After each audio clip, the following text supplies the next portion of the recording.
Aujourd'hui même, il est encore possible de marcher avec Jésus.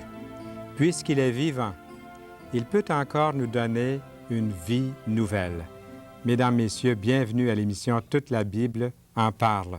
Dans quelques instants, Noël Aubu de la Ligue pour la lecture de la Bible s'entretiendra avec nous au sujet du Seigneur Jésus-Christ, qui est Seigneur en effet. Et au cours de l'émission, la chronique de livres sera présentée par Lise Valcourt de la Ligue aussi, de la Ligue pour la lecture de la Bible. Et je suis très heureux de revoir Lynn Gass, qui sera des nôtres pour une autre chanson à l'émission d'aujourd'hui. Elle sera accompagnée de Carole Dupuis au piano. Et la chanson qu'ils vont faire, les paroles ont été composées par Carole Dupuis. Alors, ne manquez pas cette émission. Vous êtes ici jusqu'à la fin de l'émission et nous avons toutes sortes de choses à vous présenter, à commencer par le Christ inconnu. Alors, le Christ inconnu, c'est par Gaston Racine et nous vous l'offrons, c'est gratuit. Faites-en la demande. C'est un livre qui est excellent. Ceux qui l'ont lu vous diront que c'est un de ses meilleurs livres. Les leçons de Marie qui ont été demandées par des centaines, des milliers de personnes à Toute la Bible en parle. Il nous en reste encore une bonne quantité. Faites-en la demande. Bonne nouvelle aujourd'hui de la Société biblique canadienne qui vous est offerte tout à fait gracieusement. Il vous suffit aussi d'en faire la demande. N'oubliez pas de noter les numéros de téléphone qui vont paraître à l'écran dans quelques instants. Notez-les bien, ce sont vos numéros. Je vais vous les lire rapidement. Edmonton, 449 52 91. Granby, 375 45 75. Montréal et la Rive-Sud, 467 9966. Sherbrooke, 566 69 46. Et Thetford Mines, 334 0020. Et il nous fait plaisir maintenant, sans plus tarder, de donner la parole à nul autre que Lise Valcourt. Écoutez bien, elle a des choses à nous présenter, des choses intéressantes. Oui, des choses pas mal intéressantes. Aujourd'hui, un petit spécial, ça va être des livres pour enfants. Il y a des fois qu'on a un petit côté enfant en nous, fait que je vais vous parler d'un livre pas mal surprenant. Mais on va commencer par une série de 4 petits livres cartonnés. C'est fait pour les tout-petits, puis ils sont vraiment mignons. Ils sont édités par EBV. Chacun des petits livres nous décrit une expérience que vit un petit animal et dans lequel un enfant peut se reconnaître. Il y en a 4, comme je disais tantôt. Minou joue en sécurité. Fluo brille dans la nuit. Rosillon partage sa nourriture. Bruno devient aimable. Juste pour vous donner un petit exemple, Bruno devient aimable. Ça raconte l'histoire d'un petit ourson qui a perdu tous ses amis parce qu'il n'était pas gentil. Mais il finit par les retrouver quand il demanda pardon à chacun d'eux parce qu'il n'avait pas été gentil. Et pour se faire pardonner, il leur a donné un peu de son meilleur miel. Et puis on termine l'histoire avec un extrait d'un proverbe, le proverbe 16, qui dit « Les mots aimables sont comme du miel, doux pour le cœur et bon pour le corps. » Fait que chacun de ces petits livres-là se vend 5,95 $. Et voici un livre pas mal surprenant. C'est Des maisons qui ont une histoire. C'est aux éditions de la Ligue pour la lecture de la Bible. Vous pensez que c'est un livre comme les autres? Détrompez-vous. On dit qu'une image vaut 1000 mots. Fait que pour mieux vous le décrire, voilà le résultat. Je peux vous dire que j'ai eu un plaisir fou à monter cette crèche. On voit d'un côté, c'est l'auberge où Joseph et Marie arrivent. Et doucement, l'autre côté, c'est la crèche, parce qu'il n'y avait pas de place à l'auberge. C'est une des maquettes qu'on retrouve dans le livre. En tout, il y en a 6. Fait qu'il y en a encore 5 autres à monter, dont la maison où l'homme paralysé fut guéri. On se rappelle tout un peu le paralytique qui descend par la toiture, l'auberge où le Samaritain amène un blessé. Je peux vous dire que c'est un livre génial qui procure des heures de plaisir pour les petits et pour les grands. Il se vend 18,95 $. Vous pouvez l'acheter dans toutes les bonnes librairies ou vous téléphonez aussi à la Ligue au numéro 465-0445. Et voilà. Eh bien, merci beaucoup, Lise Valcourt. Ça m'a fait plaisir. C'est toujours très, très intéressant. Et sans plus tarder, nous laissons la parole à notre ami Noël Aubu. Noël, à toi la parole. Eh bien, aujourd'hui, Fernand, nous allons poursuivre notre thème, le thème de notre série « Jésus-Christ est Seigneur ». Lors de notre dernière émission, nous avons écouté les témoignages de personnes qui connaissaient Jésus. Et tout comme pour notre identité, des proches parents, des amis, ont dit qui était ce Jésus de Nazareth. Nous avons entendu les témoignages de l'ange à Marie, de son Père dans les cieux, de son cousin Jean-Baptiste, de ses disciples, et même des témoignages des démons qu'il a chassés et des Romains qui l'ont crucifié. La parenté, les amis et même les ennemis ont tous dit que cet homme de Nazareth était vraiment le Fils de Dieu. Mais nous ne voulons pas nous arrêter aux témoignages des autres. Aujourd'hui, nous ferons un pas de plus dans notre recherche en écoutant ce que lui-même dit de lui. Mais avant de l'écouter, j'aimerais souligner un point important sur son témoignage personnel. Son témoignage est tellement radical que s'il est vrai, alors Jésus est vraiment Seigneur. Et si son témoignage est faux et que Jésus savait que c'était faux, alors il est le pire des imposteurs et des menteurs. Par contre, s'il ne savait pas que son témoignage était faux, eh bien, il est une sorte de fou, une personne qui souffre d'un trouble de personnalité ou d'un délire de grandeur. Et enfin, s'il n'a pas fait ce témoignage, Jésus n'est donc qu'une légende et tout ce que la Bible dit de lui n'est que supercherie et fausseté. Alors voyons maintenant ce qu'il dit de lui-même et ce qu'aucun autre être humain n'a jamais osé dire. Il est le seul à avoir tenu un tel langage qu'on pourrait facilement qualifier d'un langage osé et prétentieux. Jamais il ne s'associe à quelqu'un d'autre. Alors voyons ce qu'il dit, la première parole. Je cite 2 fois. « Moi, je suis la porte. Si quelqu'un entre par moi, il sera sauvé. Il entrera et sortira et trouvera des pâturages. » Je le répète. « Moi, je suis la porte. Si quelqu'un entre par moi, il sera sauvé. Il entrera et sortira et trouvera des pâturages. » Alors Jésus dit être la porte par laquelle les gens peuvent passer pour obtenir le salut. Il ne dit pas qu'il est une porte parmi plusieurs autres portes, mais la porte.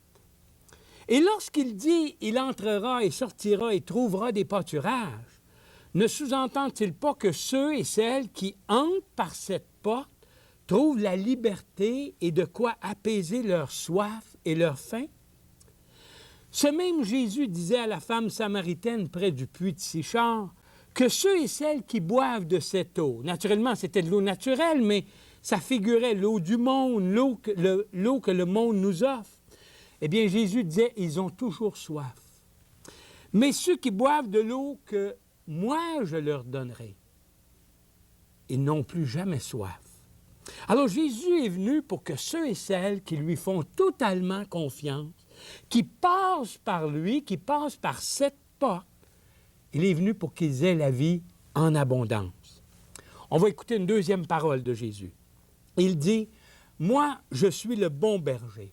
Le bon berger donne sa vie pour ses brebis. » Et je répète, « Moi, je suis le bon berger et le bon berger donne sa vie pour ses brebis. » Ici, Jésus dit être le bon berger. Veut-il dire qu'il y a d'autres bergers qui ne seront pas bons? C'est exactement ce qu'il dit. Tous les êtres humains ont un berger quelconque. Qui suivons-nous et qui est notre berger? Un être humain? Un groupe? Une dénomination? Une religion? Je ne veux pas dire que nous ne pouvons pas fréquenter une église ou une dénomination quelconque, mais simplement que ces personnes ou ces groupes doivent nous aider à découvrir, à connaître et à suivre le bon berger, le vrai berger. Ils ne doivent jamais prendre la place du vrai berger. S'ils prennent la place du bon berger, alors ils sont des faux bergers et ne conduisent pas leurs brebis au salut. Seul celui qui donne sa vie pour ses brebis est le vrai berger. Écoutons maintenant une troisième parole de Jésus. Il dit, « Moi, je suis la lumière du monde. Celui qui me suit ne marchera point dans les ténèbres, mais il aura la lumière de la vie. Je répète, moi, je suis la lumière du monde. Celui qui me suit ne marchera point dans les ténèbres, mais il aura la lumière de la vie. Encore une fois, il n'est pas question d'une lumière parmi tant d'autres, mais de la lumière qui éclaire les hommes de ce monde. Peu importe que nous soyons gradués universitaires ou décrocheurs, politiciens ou ramoneurs, responsables religieux ou athées, jeunes, vieux, la peau jaune, la peau blanche, si nous ne suivons pas Jésus, nous marchons dans les ténèbres. Peut-être allons-nous dire, mais je ne suis pas dans les ténèbres, je vois, je fais des bonnes choses, moi. C'est vrai qu'il n'est pas question ici de ténèbres physiques, mais de ténèbres spirituelles. Sans Jésus, l'homme est aveugle quant à la connaissance de la volonté de Dieu. L'apôtre Paul dit qu'il a un voile sur son cœur qui l'empêche de comprendre, mais que ce voile disparaît lorsqu'il met sa confiance en Jésus-Christ. Écoutons une autre parole maintenant. Jésus dit, « Moi, je suis le pain de la vie, le pain de vie. Celui qui vient à moi n'aura jamais faim, celui qui croit en moi n'aura jamais soif. Moi, je suis le pain de vie. Celui qui vient à moi n'aura jamais faim, et celui qui croit en moi n'aura jamais soif. » Le monde nous offre toutes sortes de moyens pour apaiser notre faim et notre soif. Les objets de convoitise ne manquent pas. Ce sont toujours des choses plus belles les unes que les autres, plus rapides, plus efficaces, meilleures, qui sont supposées rendre notre vie plus agréable, mais qui nous laissent toujours sur notre faim et notre soif. Nous ne sommes jamais satisfaits et comblés. Nos yeux sont vite attirés par un nouvel objet et très rapidement, celui que nous possédons ne nous intéresse plus. C'est comme la cigarette qui est supposée nous calmer, mais en bout de ligne, elle ne fait qu'exciter nos sens pour une autre cigarette et le cycle recommence. Jésus ne dit pas qu'il va nous donner un gadget pour satisfaire nos besoins, mais le simple fait d'aller à lui et de lui faire totalement confiance est suffisant pour remplir ce vide qui est au-dedans de chaque être humain. Quelqu'un disait qu'au-dedans de chaque être humain, dans son cœur, il y a un trou qui est à la forme de Dieu, qui ne peut être rempli que par Dieu, et il est inutile d'essayer de le remplir par toute autre chose. L'homme n'y réussit jamais. Nous écoutons maintenant une autre parole de Jésus qui dit, « Moi, je suis le chemin, la vérité et la vie. Nul ne vient au Père que par moi. Moi, je suis le chemin, la vérité et la vie. Nul ne vient au Père que par moi. » Alors, face à toutes les autres religions du monde et du nouvel âge qui est de plus en plus présent, Jésus dépasse-t-il les bornes en parlant ainsi? Il n'est pas un des chemins ou une vérité quelconque ou ni une vie parmi tant d'autres, mais il est le chemin, la vérité et la vie. Il ose même dire que nul ne vient au Père que par lui. Ce n'est pas une religion ni un gourou qui nous conduisent au Père, c'est le Fils. Lui seul vient du Père et lui seul peut nous conduire au Père. Alors sur quel chemin êtes-vous? Quelle vérité croyez-vous? Et quelle vie vous anime? Nous écoutons maintenant une autre parole de Jésus qui dit, « Moi, je suis le vrai cep. Vous êtes les sarments. Celui qui demeure en moi comme moi en lui porte beaucoup de fruits. Car sans moi, vous ne pouvez rien faire. Moi, je suis le vrai cep. Vous êtes les sarments. Celui qui demeure en moi comme moi en lui porte beaucoup de fruits. Car sans moi, vous ne pouvez rien faire. » Le cep, c'est la racine, le pied de la vigne. Les sarments, ce sont les branches. Il dit être le vrai, ce qui sous-entend qu'il y a donc de faux ceps auxquels nous pouvons être attachés. Selon ce qu'il dit, si je ne suis pas attaché à lui, je ne peux rien faire. certainement que selon les standards du monde, je fais beaucoup de choses. Je suis même très occupé ou religieux. Mais tout cela ne me libère pas de mon esclavage du péché et ne m'aide pas à connaître Dieu et à faire sa volonté. Dans la pensée de Jésus, un tel homme est un être vivant qui est déjà mort. L'homme a besoin de la sève de Dieu pour vivre selon Dieu, et seul Jésus peut lui procurer cette sève. Une religion ne la lui procure pas, les bonnes œuvres ne la lui procurent pas, et un gourou ne la lui procure pas. Seul Jésus a ce que l'homme a besoin. Alors, à quel pied de vigne sommes-nous attachés et quelle sève recevrons-nous? Une dernière parole de Jésus qui dit « Moi, je suis la résurrection et la vie. Celui qui croit en moi vivra, quand même il serait mort. Moi, je suis la résurrection et la vie. Celui qui croit en moi vivra, quand même il serait mort. » Aujourd'hui, le monde parle beaucoup de réincarnation. Vivre plusieurs vies consécutives sous des formes ou des personnages différents et à des temps différents. Autrefois, ce langage était plutôt réservé aux adeptes du bouddhisme et de l'hindouisme. Mais aujourd'hui, un grand nombre de nos bons Québécois, même parmi les plus âgés, croient à la réincarnation. Ils ont remplacé la résurrection par la réincarnation. Et si on en juge par les événements qui se passent dans le monde, l'homme semble rétrograder plutôt que s'améliorer.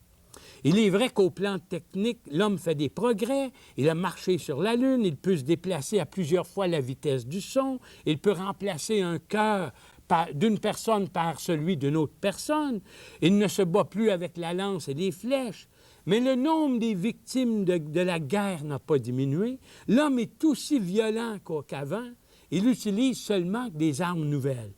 S'il veut parvenir à la sainteté en se réincarnant, il devra le faire éternellement. Jésus ne parle pas de réincarnation, mais de résurrection.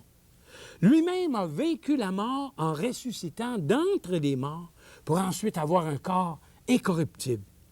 Si vous voulez en finir avec la pensée de votre réincarnation pour adopter celle de la résurrection, il vous faut, comme il le dit, mettre votre confiance totale en lui. Voilà ce que veut dire croire en lui. Alors nous savons maintenant ce que d'autres pensent de lui et ce que lui-même dit de lui. Jamais un homme n'a parlé de la sorte, jamais un homme n'a osé prononcer de telles paroles. Bouddha, un homme de bien et exemplaire, avant de mourir, il aurait dit « Durant toute ma vie, j'ai cherché la vérité. » Alors, je pense que c'est là une pensée, une démarche honorable, celle d'un homme qui est honnête, bon et qui cherche la vérité. Par contre, Jésus a dit, « Je suis la vérité. » Il ne la cherchait pas.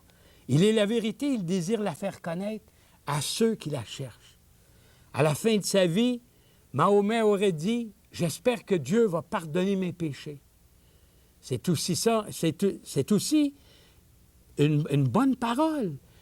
Mais en contraste, Jésus dit à son dernier repas avec ses disciples, au moment où il leur donne la coupe de vin, « Buvez-en tous, car ceci est mon sang, le sang de la nouvelle alliance qui est répandu pour beaucoup pour le pardon des péchés. » Merci beaucoup, Noël. J'espère que plusieurs prendront au sérieux ce beau message libérateur. J'aime beaucoup le pardon de vos péchés parce que les gens ne l'appellent peut-être plus péché. Non. Ils reconnaissent ça comme des transgressions ou autre chose, mais c'est quand même ça. Et le plus grand péché, c'est la rébellion contre Dieu. C'est ça. C'est d'être orgueilleux, puis fier, puis de mettre Dieu de côté. Alors, très rapidement, nous vous montrons le Nouveau Testament. On l'appelle Bonne Nouvelle parce que c'est réellement une bonne nouvelle. Nous sommes à la 435e émission aujourd'hui. Si vous multipliez par 2, disons 2 invités par émission, il y a eu 800 personnes qui sont passées ici pour venir dire que Jésus avait changé leur vie. Et c'est parce qu'ils ont connu le Christ. Nous vous offrons le Christ inconnu. Et je ne sais pas si nous avons le temps, peut-être nous avons le temps de vous montrer les numéros très rapidement. Et vous les notez. Notez-les bien. C'est quand on montre les numéros, comme on le fait maintenant, que le téléphone commence à sonner. Les gens appellent. Ils ont dit, bon, enfin, voilà le numéro. Là, vous avez la liste qui est devant vous. Je vous donnerai les numéros peut-être un peu plus tard à la fin de l'émission. Alors, notez-les bien et appelez-nous. immédiatement. J'aimerais demander pardon à Carole Dupont. Je me suis trompé tantôt avec son nom. Elle va sûrement me pardonner. C'est elle qui a composé les paroles de ce que vous allez entendre maintenant. Lynn Gass va chanter une chanson qu'on pourrait chanter à tous les jours de l'année parce que l'amour pour nous, Jésus s'est donné, c'est ça son amour pour nous. Et puis Jésus est ressuscité, il est vivant. Et Lynn Gass va chanter cette chanson. Vous connaissez bien l'air, mais comme je vous dis, on peut la chanter à tous les jours quand on connaît vraiment Jésus dans sa vie. Nous écoutons maintenant Lynn Gass.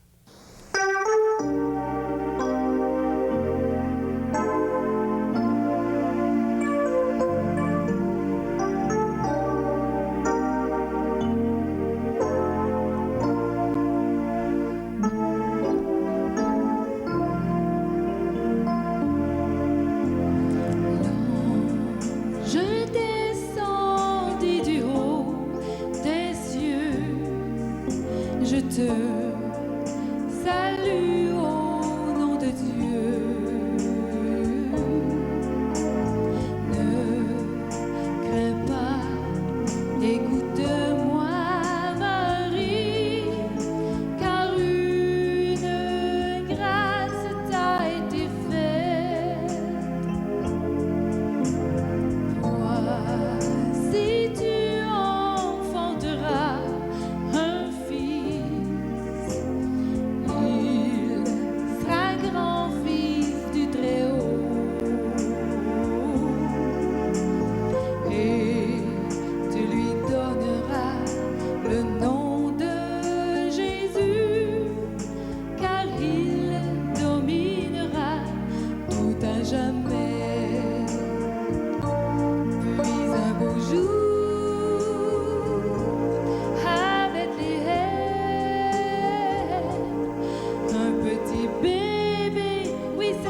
Par amour pour nous, Jésus s'est donné. Merci beaucoup, Lynn Gass, accompagnée de Carole Dupont.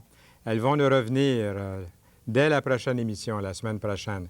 J'aimerais laisser tout le temps, le mot de la fin, à Noël, mais je ne montre pas les livres, mais je voudrais quand même qu'on voit les numéros. Je pense que je les ai tous cités au début de l'émission, mais je voudrais quand même que vous les notiez. Alors, regardez-les bien, notez-le, inscrivez-les à quelque part et appelez-nous, demandez notre documentation. le Christ inconnu ou les leçons de Marie ou le Nouveau Testament. Et j'aimerais laisser le mot de la fin à Noël parce que je sais qu'il a plein de choses encore à nous dire. Tu sais, Fernand, Jésus est le seul qui n'est pas mort pour ses propres péchés. Et il est mort pour nos péchés. Il est mort pour les péchés de Bouddha. Il est mort pour les péchés de Mahomet. Ouais. Et il est mort pour vos péchés aussi. Alors, c'est réconfortant. Et il y a une parole dans la Bible qui dit, dans l'Évangile de Jean, « Celui qui croit au Fils a la vie éternelle. » Jamais il est question de croire en quelqu'un d'autre. Celui qui ne se confie pas au Fils ne verra pas la vie, mais la colère de Dieu demeure sur lui. Alors, c'est justement le thème de notre prochaine émission qu'on va faire. Maintenant que nous avons vu qui était ce Jésus, alors qu'est-ce que ça implique dans nos vies, si on croit en lui et si on ne croit pas en lui? Alors, c'est ce qu'on va voir la prochaine fois. Et d'ici là, on a du temps encore, il est encore temps Oui. de faire la paix avec Dieu. Oui, puis surtout qu'on va fêter, on est dans le temps des fêtes, Noël. À l'heure de l'émission, ça va Oui. passer ailleurs, C'est ça. après les fêtes. Oui, mais ils l'auront vu. Ils l'auront vu. Ils auront célébré la fête, la C'est- naissance. Exactement. C'est ça. vrai, ouais. Ils savent qui a vécu. Noël Aubu, merci beaucoup. Au plaisir de se retrouver. Merci Lise Valcourt. Merci Lynn Gass et Carole Dupont.